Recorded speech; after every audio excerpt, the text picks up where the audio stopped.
झिपि मेघुआ पागरे बर्तमान बो बाहर बसी माछ बाछिबा लगी। तो आज गाँव रु रखा जाइए आमर चिंगुड़ी माछ देखंतु पूरा बढ़िया चिंगुड़ीटे अच्छी यही चिंगुड़ी की नहीं खाली डाले मारे पकेब ओ बस लगे देखो आसीगली मेघुआ पागरे आपण मान फ्रंट को।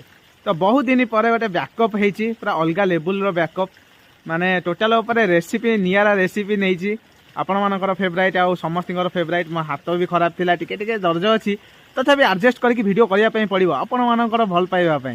तो सांग मैंने एमती किसी सिचुएसन में फसी थी आपण मान मुंड गोल हो तो सबू सिचुएसन समस्त आगे सेयार कर हुए तो किछिटा एमती पर्सनाल रही जाए जहाँकि निज छड़ा केहू मानक सेयार भी करहबनी। ताको मु एकुटिया ही सामना करथिले आ ता भितर टिके बाहर के आपण मान पई पुणी स्टार्ट कर देछि वीडियो। तो देखंतु मते सपोर्ट करंतु आगु को बढ़िबा आसंतु नियारा टाइप रो गोटे तरकारी बनैबा तापर खाई पी की बोबाल करबा। आज उषुना गरम भात सहित कोन बहू माछ तरकारी को माछ